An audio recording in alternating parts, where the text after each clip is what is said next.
5 साल बाद बीजेपी झारखंड में दोबारा सत्ता पर वापस आना चाहती है और इसके लिए उसने पूरा जोर लगा दिया है। लेकिन सूत्रों की माने तो बीजेपी के कुछ ऐसी सिटिंग सीट है जहां पर वो काफ़ी मुश्किल में पड़ सकती है, या फिर यूँ कहें कि इन सीटों को होल्ड करना बीजेपी के लिए मुश्किल पड़ सकता है। कौन सी वो सीटें हैं और क्यों वो सीट वो होल्ड करने में मुश्किल या दिक्कत आ सकती है, आइए जानते हैं।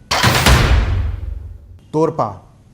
जिस तरह आदिवासी वोट बैंक बीजेपी से अलग हुई है, उसे देखकर लगता है कि तोरपा जैसे आदिवासी बहुल क्षेत्र में बीजेपी को निराशा मिल सकती है। तोरपा के पूरे इलाके में जेएमएम का ज़बरदस्त प्रभाव दिख रहा है। लोकसभा चुनाव में बीजेपी यहां पिछड़ गई थी। बीजेपी और कोचे मुंडा इस सीट को लेकर आश्वस्त जरूर नजर आ रहे हैं, लेकिन कहानी कुछ और है। आदिवासी और क्रिश्चियन वोटर्स बीजेपी से शिफ्ट हो सकते हैं और यही बीजेपी के लिए लूजिंग पॉइंट यहां साबित हो सकता है। खूंटी। बीजेपी के नीलकंठ सिंह मुंडा यहां से 3 बार के विधायक हैं। यहां पर पार्टी से बड़ा यहां नेता है, या फिर बोल सकते हैं नीलकंठ सिंह मुंडा की छवि अपने आप में काफ़ी दमदार है। लेकिन बीजेपी यहां अंदरूनी राजनीति का शिकार हो सकती है। लोकसभा में भी यही हुआ था। अर्जुन मुंडा के रहते हुए खूंटी में बीजेपी बुरी तरह पिछड़ गई थी। जेएमएम ने राम सूर्या मुंडा को टिकट देकर नीलकंठ सिंह मुंडा की मुश्किलें और बढ़ा दी है। नीलकंठ का यहाँ अपना मजबूत वोट बैंक जरूर है, लेकिन आश्चर्य नहीं होगा अगर यही वोट बैंक बीजेपी से इस बार दूर हो सकता है। हटिया। हटिया बीजेपी की सिटिंग सीट रही है, लेकिन इस बार यहाँ पर एंटी इनकम्बेंसी फैक्टर ज़बरदस्त तरीके से देखा जा रहा है।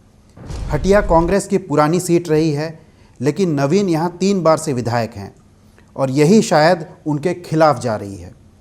बीजेपी यहाँ से उम्मीदवार बदलना चाह रही थी, लेकिन आखिर नवीन पर ही भरोसा जताया। अजय नाथ साहदेव यहाँ 2 बार चुनाव लड़ चुके हैं और दोनों ही बार उन्हें हार मिली थी, लेकिन इस बार ग्रामीण हटिया अजय नाथ साहदेव के फेवर में नज़र आ रहा है।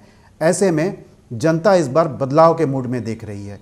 ये गौर करने वाली बात होगी, क्या नवीन इस बार कोई नया चाल चलते हैं या फिर कोई नई नीति के तहत चुनाव में जाते हैं। मांडू। लोकसभा चुनाव के ठीक पहले जेपी पटेल ने बीजेपी छोड़कर कांग्रेस ज्वाइन कर लिया था। जेपी की यहाँ अच्छी पकड़ मानी जाती है। एनडीए ने ये सीट आजसू को दे दी है और तिवारी महतो को यहाँ से उम्मीदवार बनाया है। तिवारी महतो ही वो उम्मीदवार थे जिसे जेपी ने 2019 में मात्र 2000 वोटों के अंतर से हराया था। इससे पहले भी जेपी 2014 में जेएमएम की टिकट पर यहाँ से चुनाव जीत गए हैं। जेपी के इस सीट को भेदना आसान नहीं होगा। ऐसे में आप कह सकते हैं कि जेपी का बीजेपी जाना कहीं घातक न साबित हो जाए। जमशेदपुर पूर्वी। जमशेदपुर पूर्वी ही वो सीट थी जिसने 2019 में सबसे बड़ा उलटफेर देखा था।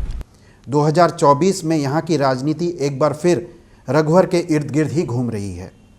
बीजेपी ने इस बार इस सीट पर रघुवर की बहू पूर्णिमा दास को टिकट दे दिया है।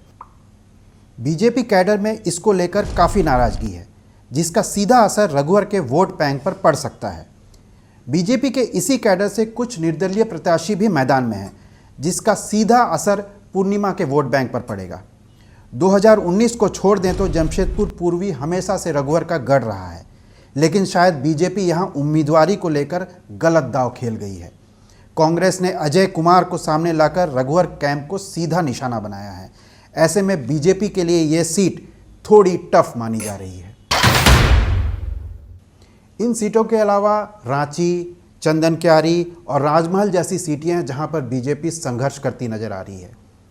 2019 में बीजेपी 33% वोट शेयर लाई थी और मात्र 25 सीट ही निकाल पाई थी। वहीं जेएमएम 18% वोट शेयर के साथ आज सत्ता पर काबिज है।